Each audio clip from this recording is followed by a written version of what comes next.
भारत में ही नहीं, मुझे लगता है दुनिया में आम को फलों का राजा माना जाता है। और इसलिए समय समय पर इसके फेस्टिवल भी होते रहते हैं। मैं धन्यवाद देना चाहूँगा भारत 24 को कि आम जैसे फल जिसका भारतीय संस्कृति में बहुत प्रभाव है,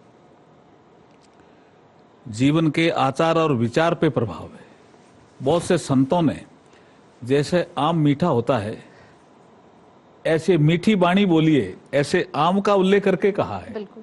हमारी संस्कृति का भी पार्ट है, जैसे आपने कहा प्रकृति का भी पार्ट है। और अभी बीच में आप जिक्र भी कर रहे थे कि मैंगो डिप्लोमेसी जी। राजनीति संभावनाओं का खेल होता है, इसलिए डिप्लोमेसी सब जोड़ दी होगी। कोई आदमी डिनर देता है तो कहते हैं डिनर डिप्लोमेसी हो रही है। तो मैंगो फेस्टिवल में भी कुछ लोग जोड़ देते हैं कि क्या मैंगो फेस्टिवल से भी कोई डिप्लोमेसी हो रही है क्या। मैं सिर्फ इतना ही बताना चाहता हूं कि राजनीति हमेशा संभावनाओं का खेल होता है, ये अटल जी ने कहा है। बिल्कुल सर। अभी जो प्रधानमंत्री नरेंद्र मोदी मन की बात करते हैं, उसमें एक बहुत खास बात उन्होंने कही जो मुझे लगता है कि सबको बार बार ये सुननी चाहिए। उन्होंने आम का जिक्र किया तो चर्चा हुई, आम की बिक्री बढ़ती। जब भी किसी चीज की, खासतौर पर नरेंद्र मोदी जब चर्चा कर देते हैं तो उसका क्रेज और डबल हो जाता है। लेकिन जब उन्होंने आम पर मन की बात कही तो उन्होंने कहा कि आम के जो किसान हैं वो सिर्फ कृषि उत्पाद के लिए नहीं है, वो देश की अर्थव्यवस्था में दुगना चौगना चांद लगा सकते हैं। तो सर, जो हम पूरी दुनिया में, जैसे एक तो डिप्लोमेसी का जिक्र किया आपने, बांग्लादेश से आम आए, पाकिस्तान से हमारे आम आए, कैसे भी संबंध हो, आम ने उन्हें संबंधों को ठीक करा। तो सर, प्रधानमंत्री मोदी की कही हुई ये बात कि अर्थव्यवस्था में आम का योगदान है, वो कैसे देखते हैं? देखिए, उन्होंने जिक्र करते हुए कहा था कि भारत का कोई ऐसा क्षेत्र नहीं है जी, जहां आम का उत्पादन नहीं होता है और आम की अच्छी वैरायटी। एब्सोल्युटली। और हर उस लोकेलिटी में रहने वाला सोचता है कि मेरी आम की वैरायटी का बहुत महत्व है। इसलिए आम जब भी किसी के घर जाता है तो वातावरण एकदम सुखद वातावरण कर देता है। आम की अगर कहीं भी कहीं टोकरी आती है या कोई सह सामान भेंट करता है तो उस जगह का वातावरण पॉजिटिव हो जाता है। इस आम में खासियत है, पॉजिटिविटी फैलाने की भी इसमें ताकत है। अगर आम की जो संस्कृति हमारी है उसके तहत अगर हम आम को उत्पादन में भी और हम लेन देन में भी और इसका प्रचार प्रसार करेंगे तो हमारी इकोनॉमी की साइज बढ़ेगी, ऐसा प्रधानमंत्री जी कह रहे हैं। जी बिल्कुल सर। जैसे सर, आप का तो दिल बच्चा हो जाता है। मैंने कई बार देखा कि एक तो चैनल खबर को लेकर कि खबर ही जीवन है, उनका हमेशा से मूल मंत्र रहा है। लेकिन अगर बात खाने पे आती है, फलों पे आती है, तो आम के बारे में सोचते हैं, आपके चेहरे पे जो मुस्कुराहट आती है।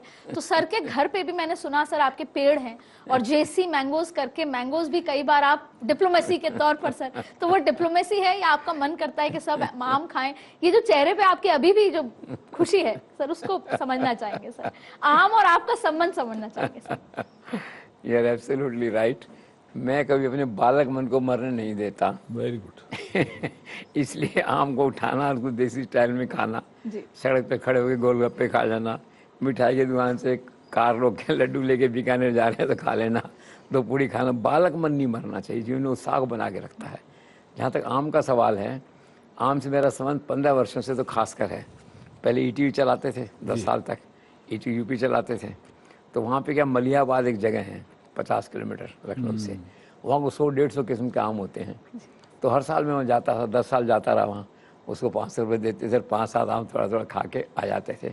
फिर एक दिन मैंने सोचा कि उम्र जा रही है, ईटीवी भी नहीं है, इधर लखनऊ जाना कम होता है, हालांकि भारत है अपने पास में जो है।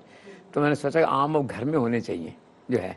तो मैंने पवन अरोड़ा से कहा भी आम के 2-4 पेड़ लगा दो, तो उन्होंने घर में 4 पेड़ लगा दिए। इस बार 250 आम उतरे उससे। Very good. और ख़ास बात क्या होती है कि आम जो लटकता है ना, आप जब कमरे से निकलते हैं और अपने गार्डन में या घर के पिछवाड़े में 4 पेड़ों में लटकते हुए आम देखते हैं, एक अलग अनुभूति होती है। उसका कोई इमेजिनेशन को या कोई इसकी कोई कल्पना नहीं उस बात की जाए। तो आम से ये संबंध है, ये शौक है, इसलिए फेस्टिवल है। और सबसे बड़ी बात है कि हम ऐसे व्यक्ति के साथ बैठे हैं आज यहाँ पे जो है, व्यक्ति के बारे में आप पूछिए मुझसे तो फिर मैं बताऊंगा। बिल्कुल सर। तो क्योंकि आपने कहा तो मैं जानना चाहूंगी, क्योंकि बहुत पुराने से शायद मुझे लगता है आप दोनों एक दूसरे को जानते हैं, जब सर्विस में थे, तो कुछ ऐसी स्मृतियां मेघवाल सर को लेकर आपके मन में कुछ हो सर, कोई कहानी ये तो किस्सा देखो हो? तो शुरू से साइलेंट परफॉर्मर हैं, जी। विनम्र हैं। मैंने इनके जीवन में आज तक कोई विवाद नहीं देखा, ऊंचे स्वर में बोलते हुए नहीं देखा, गुस्सा करते हुए नहीं देखा, सेवा में भी नहीं देखा और राजनीति में नहीं देखा। और हैरानी की बात यह है कि एक फॉर्मेट है प्राइम मिनिस्टर का, डॉक्टर जितेंद्र सिंह होते हैं, आप साथ होते हैं, एक सा भाव एक सा वो। वरना कई बार क्या होता है, प्रधानमंत्री के साथ चलते हुए भी आदमी उकचुक हो जाता है, बिल्कुल। ऐसा उनका ऑरा और इनका आभा मंडल रहता है, बिल्कुल विनम्र, बिल्कुल नॉर्मल जिस तरह से। तो मैं ये कहता हूँ कि one of the best minister इसलिए कहता हूँ इनको, हर दृष्टिकोण से ठहरे हुए व्यक्ति, बात करो बात का उत्तर मिलेगा। अभी चैनल की बात थी, चैनल भी देखते हैं, वेल इन्फॉर्म जिसे कहते हैं। बीकानेर में क्या मेरा जन्म हुआ, इसी रिश्ता इनके साथ थोड़ा ऐसे मैं मानता हूँ। बीकानेर में 1950 में मेरा जन्म हुआ, गवर्नमेंट हॉस्पिटल में हुआ था। आप बीकानेर से हैं तो एक प्यार स्नेह या भावनात्मक लगाव भी रहता है आपके साथ में। और वैसे इतने अनुभव के आधार पर मैं कह सके कितने मंत्रियों से मैं मिलता हूँ और मिला हूँ आज तक मैं हर लेवल पे जो है। तो वन ऑफ द बेस्ट ठहरे हुए बैलेंस और स्थायी मंत्री है ना कोई, वो अर्जुन मेघवाल। Thank you.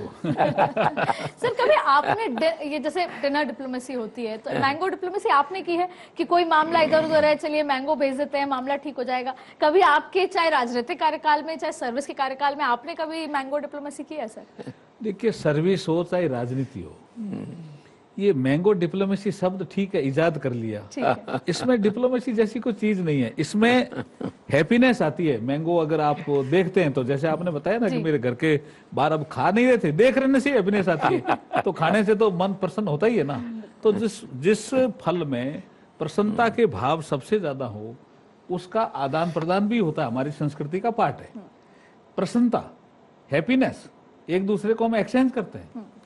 एक बहुत खास बात सर मेरे दिमाग में आई, मैं पूछना चाहती हूँ, और अभी सर ने कहा कि आपको गुस्सा नहीं आता तो उसका लीवरेज लेते हुए पूछना चाहती हूँ कि सर राजनीति में और आम में एक समानता है कि दोनों का जब मौसम आता है तो उसकी खूबी पता चलती है। राजनीति में कोई भी व्यक्ति जब इलेक्ट होके आता है, जब टेस्टिंग पीरियड आता है, मौसम आता है कि कहाँ पे फायदा दिख रहा है, तब उसकी असली विचारधारा पता चलती है।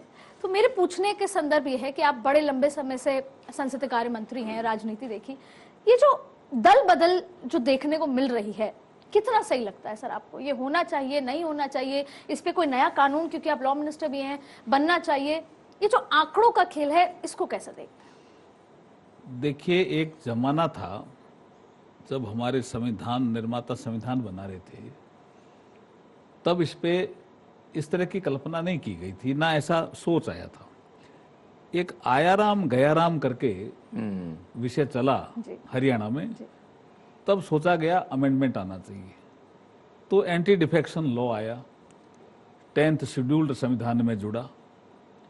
उसमें पहले 1/3 का प्रावधान था, फिर पता चला 1/3 से भी पार नहीं पड़ रही है, थोड़ा प्रावधान कड़ा करो, 2/3 करा।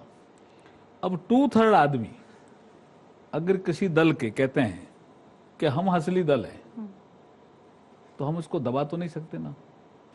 2/3 आदमी संख्या बड़ी है ना। अब रहा बात, आपने एंटी डिफेक्शन बिल में क्या संशोधन होना चाहिए, इस पे बहुत से आर्टिकल आए हैं, अभी पिछले विगत 15 दिनों में काफ़ी ज़्यादा आए हैं। जो भी आर्टिकल आते हैं, कोई लिखता है तो हम अध्ययन करते हैं। और आपने ठीक कहा, कानून मंत्रालय भी इसमें अध्ययन करता है कि, लेकिन हम अभी जो मामले हैं, अभी स्पीकर साहब के यहाँ लंबित हैं, जो मान्यता वाले मामले जिसका आपने जिक्र किया, वो उनको तय करना है कि कौन से डिसिडेंट ग्रुप को वो मान्यता दे। लेकिन स्पीकर साहब के कार्यालय से पता चला कि ये इलेक्शन कमीशन ऑफ इंडिया के पास पहुंच गए हैं। वो कह रहे हैं हम असली टीएमसी हैं। एक ही दल का ज्यादा बड़ा विषय आया हुआ है टीएमसी का, 20 MP उससे अलग हुए हैं। वो कहते हैं हम ही असली टीएमसी हैं, हमें ही चुनाव चिन्ह मिलना चाहिए, हम नाम भी टीएमसी हमारे पास ही रहना चाहिए। अब ये इलेक्शन कमीशन जो प्रैक्टिस है, परंपराएं हैं, रूल्स हैं, 10th शेड्यूल्ड है, उनको देख करके निर्णय करेगा। सर इस सारी बातों से ये बात निकल कर आती है कि वैसे तो सर जिसके पास नंबर हैं, जैसे 2/3 मेजोरिटी है, तो वो क्लेम कर सकता है। कई बार विचारधारा पे सवाल नहीं उठता कि ममता बनर्जी के हारते ही विचारधारा बदल जाती है?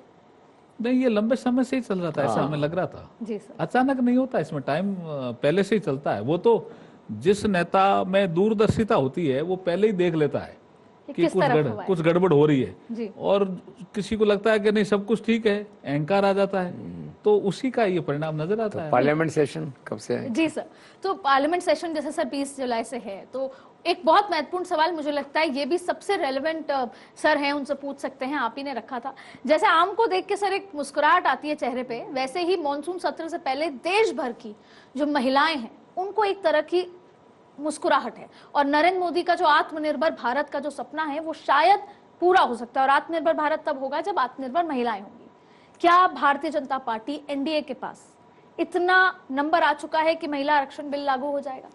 देखिए 2023 में जब नारी शक्ति वंदन अधिनियम पास किया था तब इसी भाव से ही किया था कि 2029 का जो इलेक्शन हो वो नारी शक्ति वंदन अधिनियम के साथ हो।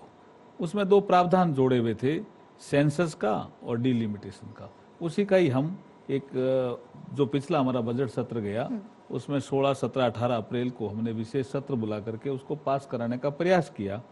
अपोजिशन ने विरोध किया। अब हो सकता है उनके समझ में आया होगा कि ये विरोध करना ठीक नहीं रहा होगा, क्योंकि आधी आबादी नारी शक्ति को रिप्रेजेंट करती है, और अगर हम 10%, 11% महिलाओं का रिप्रेजेंटेशन ही है लोकसभा में, इसको कैसे बढ़ाएंगे?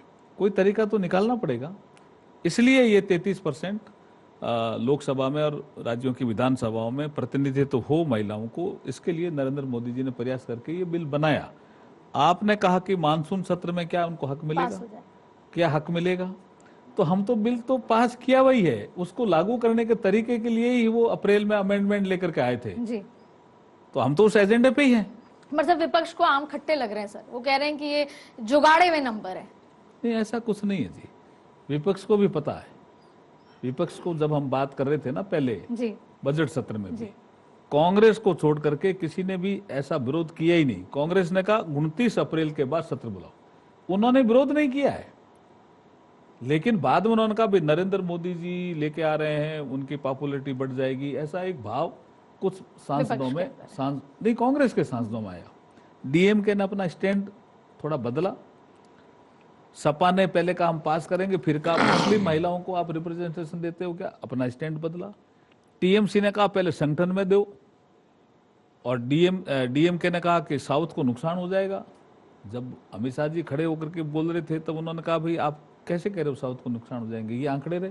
तो उन्होंने कहा इसको आप बिल में ले आओ। बोला आधे घंटे एडजन करो, हम बिल में ही लेकर के आ जाते हैं। तो कांग्रेस ने कहा कि नहीं डिलिमिटेशन भी अलग करो। बोला नहीं ये नहीं होगा, डिलिमिटेशन उसका पार्ट है। तो हम तो प्रयास में उस समय भी थे और आगे भी प्रयास में रहेंगे। तो जैसे सर की बात से तो ये बात समझ आई कि इस बार महिला बिल भी पास हो रहा है, डिलिमिटेशन भी, और डीएम के सॉफ्ट है, और सपा की तरफ से भी समर्थन या वॉकआउट मिल सकता है। मुझे आपकी बात से सर ये समझ में आया। एक मैं इस विषय से हट के दूसरी बात कह रहा हूँ। मैं हाई कोर्ट जाता हूँ जयपुर में, तो मिलना होता है सब लोगों से। तो देश भर की जुडिशरी में मैसेज है कि चूंकि he enjoys the total trust and confidence of Narendra Modi, Amit Shah, तो इनके कार्यकाल में जो पेंडिंग अपॉइंटमेंट थे जजेस के, सुप्रीम कोर्ट में थे, हाई कोर्ट में थे, उसमें अद्भुत स्पीड आई है, अद्भुत प्रगति हुई है। इस पे कुछ कहना चाहेंगे आप? हाँ, ये इस बात में दम है। हाँ, जो हमारे वरिष्ठ साथी रहे सर्विसेज में भी, आपने कहा ना क्या संबंध है, बीकानेर का संबंध इन्होंने बता ही दिया। रायसेन नगर में इनका बचपन शायद रहा होगा, तो रायसेन नगर भी बीकानेर की कल्चर का ही पार्ट है। संभाग एक है, कल्चर का भी पार्ट है रायसेन नगर। हम भी रायसेन नगर बहुत जाते आते रहते हैं, एक तो वो संबंध है। फिर हम जब एक बार कहीं झुंझुनू में पोस्टेड थे तो हमें अच्छी तरह से याद है, आपने छेड़ दिया इसलिए बता देते हैं। बोला बसें कौन कर सकता है, तो वहाँ एक विषय आया कि कातिल साहब कर सकते हैं। तब हमने पहली बार नाम सुना रैली में। आप शायद आरटीओ थे जयपुर में। तो इसका मतलब कौन आदमी क्या काम कर सकता है, ये तो छवि बनाना सर्विस स्टेज में बहुत मुश्किल होता है। और उस छवि पे खरे उतरे हैं कई बार। सर कितनी खूबसूरत बात है सर्विसेज में कि सर इतने वरिष्ठ पद पे होने के बाद भी सर्विस में आपको सीनियर बता रहे हैं, बहुत सीनियर थे ही हमारे, बड़ा लेकिन एक विषय आया कि भाई बसें कौन कर सकता है, तो आपका ही नाम लिया कि डिलीवरी कौन कर सकता है, ये डिलीवरी वाला विषय। बिल्कुल सर। और शायद हर खेमे में, हर कोने में जब हम जाते हैं तो ये सुनते हैं कि डिलीवरी चाहे चैनल में हो चाहे पहले सर्विसेज में हो, अगर कोई कर सकता है तो वो कातिल साहब है। हाँ, ये कर सकते हैं, ये कर सकते हैं। वो हाई कोर्ट का बता रहे थे, सुप्रीम कोर्ट का जजेस भर दिए सारे आपने। अभी डेयरी का और कह देता हूँ एक। डेयरी में ये जब थे तब उन्होंने कहा भी दूध की बिक्री बढ़ानी है जी। तो कुछ लोगों की आदतें पड़ गई, नया साल आ रहा है, कुछ अलग तरह से पीने का करने का रिवाज बना होगा जी। आपने दूध शुरू कर दिया जी और दूध की बिक्री बढ़ गई, छाछ की, दूध की जो है। और सर एक गिलास दूध जरूर पिलाइए। बिल्कुल सर। ये कितना बड़ा एक विषय, और अब चेंज हो गया जी। हाँ, एक गिलास। अभी सुषमा अरोड़ा थी, उन्होंने बहुत अच्छा काम किया। नहीं सर, उस समय की बात मुझे याद है, मैं तब वहीं जयपुर की हूँ, पढ़ती थी वहां पे, तो उस कैंपेन का इतना घर घर में असर था कि माएं बच्चों को पकड़ के एक गिलास दूध पिलाती थी मैडम ने फोटो के साथ। आपको असर पता है ना? बिल्कुल सर, मैंने पिया उसकी डांट खा के। और वसुंधरा राजे जी ने भी कई बार इसका जिक्र किया कि यूथ ने कोका कोला पेप्सी छोड़ के छाछ पीने लगे, छाछ सरस की दूध छाछ, सरस की छाछ जिसे कहते हैं। हाँ सर, वो बता रहे थे सुप्रीम कोर्ट के सारे पद भर दिए आपने, हाई कोर्ट के भर दिए। हाई कोर्ट और सुप्रीम कोर्ट में पदों को भरने के लिए एक प्रक्रिया दी हुई है संविधान में, और उसके बाद एक कॉलेजियम सिस्टम आया। उसमें हाई कोर्ट में भी कॉलेजियम होता है, फिर हमारे पास प्रस्ताव आते हैं, फिर हम कुछ प्रक्रियाओं को पूरा करके फिर सुप्रीम कोर्ट भेजते हैं। सुप्रीम कोर्ट भी अपने उन नामों पे जांच करके हमारे पास भेजते हैं, फिर हम उसको अपॉइंटमेंट करने की प्रक्रिया में लग जाते हैं। तो ये थोड़ा गोपनीय प्रक्रिया रहती है, लेकिन हमने इसमें तेजी इसलिए लाए कि जजों की संख्या ठीक ठाक होनी चाहिए। हाई कोर्ट में भी पहली बार राजस्थान हाई कोर्ट में इतने जज नंबर बढ़े हैं, नियुक्त हुए हैं। ऐसे कई हाई कोर्ट हैं। सुप्रीम कोर्ट में भी शायद सुप्रीम कोर्ट में भी पहली बार इतने जो है जज, अब बढ़ोतरी भी की अभी हमने। तो ये जो बढ़ोतरी करना और फिर भरना प्रक्रियाओं को, ठीक है, थोड़ी कॉम्प्लेक्स प्रक्रिया है, समय लगता है, कंसल्टेशन प्रोसेस भी थोड़ा इसमें रहता है, लेकिन हमारे प्रधानमंत्री जी का ये मत रहता है कि इन पदों पे भर्ती जो है शीघ्रता से हो जाए तो बेटर है। इस काम को कोऑर्डिनेशन काम के नाते जाना जाता है, कोऑर्डिनेशन करना। तो कोऑर्डिनेशन की प्रक्रिया करने का काम हमें दिया, हम अच्छी तरह से तो जैसे आपकी डिलीवरी का जिक्र होता है, शायद ये सारे काम भी एक डिलीवरी है कि कब से लंबित काम थे, और शायद नरेंद्र मोदी जी का भी के लिए भी डिलीवरी मैन उनको कहा जाता है। नहीं, सारे कोर्ट्स में जुडिशरी में वोट ऑफ एप्रिसिएशन आपके लिए है। एक तो एक्सेस इजी है, कोई वो नहीं है, डिलीवरी है, ऊपर कोऑर्डिनेशन अच्छा है, तो ही deserves A high vote of appreciation in judicial sector. हमारे जुडिशरी में 3 महत्वपूर्ण एक कंपोनेंट माने जाते हैं। लिटिगेंट जो कोर्ट में जाते हैं किसी कारण से, एडवोकेट्स, तीसरे जजेस। तीनों के लिए भी अच्छा इंफ्रास्ट्रक्चर देना, अच्छी सुविधाएं देना, अच्छा वातावरण देना, इसके लिए भी सरकार ने प्रायोरिटी सेक्टर में काम करने का प्रयास किया और टेक्नोलॉजी का यूज करके। और सबसे बड़ी बात है, कई बार हम देख पिछले वर्षों में सुप्रीम कोर्ट सरकार का टकराव होते होते बचा कई मुद्दों पे, वो तो बीते कल की बात हो गई। इतना अच्छा कोऑर्डिनेशन आपका सर, वो शायद आपके आने के बाद वो चीज बदल गई। उससे पहले था उस सुबह तक, और उस सुबह के बाद से शायद वो दोबारा सुनने को नहीं मिला, और इसीलिए सरकार को पता है कि कौन कैसे हैंडल कर सकता है उसके। Perfect coordination between supreme court and law minister. एक चीज और सर, मेरे दर्शक समझना चाहते हैं कि भारत में 25% से सबसे ज्यादा आम जो हैं वो उत्तर प्रदेश, फिर 21% आंध्र प्रदेश। ये सब होने के बावजूद भी जापान जब ये मना कर देता है कि हमें क्वालिटी कंट्रोल के नाम पर हम आपसे आम नहीं लेते, तो आपको लगता है कि इसमें कहीं ना कहीं हमें सुधार की जरूरत है और इसके लिए कोई एक्शन सरकार ले रही है? जापान है, बड़े देश कह देते हैं कि क्वालिटी कंट्रोल पे एक सवाल है, तो आपको लगता है कि अभी हाल ही में ऐसा हुआ, इस बार हमने जापान को आम नहीं दिए? देखिए, इस तरह की खाली आम में होती है ऐसा नहीं है। एपिडा जैसा एक ऑर्गेनाइजेशन है, छोटी छोटी चीजों पे भी कुछ कई बार देश कह देते हैं कि क्वालिटी, और फिर वो खड़ा रहता है सिर्फ। ये निश्चित रूप से जब से प्रधानमंत्री नरेंद्र मोदी जी बने, क्वालिटी पे जोर भी दिया है जी। क्वालिटी पे जोर भी दिया हर तरह की। और जब कोई चीज कोई मनुष्य खाता है तो क्वालिटी पे तो कॉम्प्रोमाइज कर ही नहीं सकते ना, करना भी नहीं चाहिए। और इस दिशा में हम आगे बढ़ रहे हैं। कोई देश ये नहीं कह सकते कि भारत से जो कोई सामान आया है वो ठीक नहीं आया। बिल्कुल सर। जैसे सर आप आम को लेकर बस ये समझना चाहती हूँ कि ये क्रेज आपका अभी हुआ या बचपन से भी आप आम बहुत खाते थे? बचपन से भी आपका लव फॉर मैंगो था? मतलब था, बाल्टी में रखे खाते थे गाँव में। बाल्टी में हम निकालते, ठंडे पानी डालते थे, ठंडा करने का और कोई तरीका नहीं था और खाते थे। और एक इंटरेस्टिंग किस्सा आम का सुनाऊं आपको। नौकरी में थे जब मैं ट्रांसपोर्ट कमिश्नर था तो राजस्थान हाउस में रुकते थे अपन। तो राजस्थान हाउस में दिल्ली में गया हुआ था मैं, हैं। तो जो कमरा मैंने खाली किया, उसके 15 मिनट बाद में उसमें पवन अरोड़ा एंटर हुए, उनको भी दिल्ली जाना था, ठीक है। तो अंदर गए, वो जैसे बाथरूम में गए तो बाथरूम बगल में एक आम ऐसे खाया हुआ छिलके के साथ में ऐसा पड़ा हुआ था। तो उन्होंने कहा कार्तिक साहब आए थे क्या? उन्होंने कहा हाँ। तो आम के साथ ऐसा संबंध है, ऐसी इमेज हो गई आपकी। तो अभी भी आप ऐसे ही अभी ऐसे खाया सर। अभी उसी तरह हमने योगी जी को भी खाते देखा। नितिन नवीन यूपी गए थे दौरे पे, एक शायद कौन सा वो अच्छा याद दिलाया, बचपन लौटा दो। हाँ, कोई लौटा दे मेरे बीते हुए कल, यही ना? यही सर। बट जितना मैं समझ पा रही हूँ सर, मुझे लगता है कि आप आम या अलग अलग माध्यम से अपना बचपन रोज जी रहे हैं। कारण क्या है कि दो बातें, स्वाद ही जीवन है और खबर ही जीवन है। Wonderful sir. जगजीत सिंह ने तो गाया भी है वो बचपन की कश्ती। बिल्कुल सर, क्योंकि लाइट मोमेंट है और हम रैप अप कर रहे हैं। बचपन की कश्ती, बचपन का ब्यूटीफुल सर। और लाइट मोमेंट है, हम रैप अप कर रहे हैं। मैं चाहती हूँ कि दर्शकों को आज जाने से पहले आप दोनों इस पूरे जीवन में आपने कोई एक मूल मंत्र सीखा हो सक्सेस का या बेहतर जीवन का, क्या होगा सर? देखिए, आदमी को एक तो विनम्र जीवन में होना चाहिए। आम भी हमें सिखाता है। आम जब पेड़ पे लगता है तो पेड़ भी नीचे झुक जाता है। तो विनम्र होना चाहिए। अगर किसी पद पे पहुंच गया तो भी विनम्र होना चाहिए, नहीं पहुंचा तो भी विनम्र होना चाहिए। और दूसरा, आम की तरह मीठा होना चाहिए उसका व्यवहार। सर आपकी तरफ से दो शब्द है कि hard work has no substitute, number 1। Number 2, buy peace at every cost, it is never expensive. Wonderful sir, thank you. और बहुत बहुत शुक्रिया आप दोनों का। और शायद ये जो गोल्डन शब्द आज हम लेकर वापस जा रहे हैं, अगर उसे जीवन में अपनाएं तो हम भी जीवन में बहुत कुछ आगे कर सकते हैं। सर आप दोनों का बहुत बहुत शुक्रिया जुड़ने के लिए। और सर बस जाते जाते मेरे बीकानेर के दर्शकों के लिए, आम के बाद भुजिया खाने का मन जरूर आपका कर रहा होगा सर। निश्चित रूप से कर रहा है। Thank you sir, thank you. Thank you.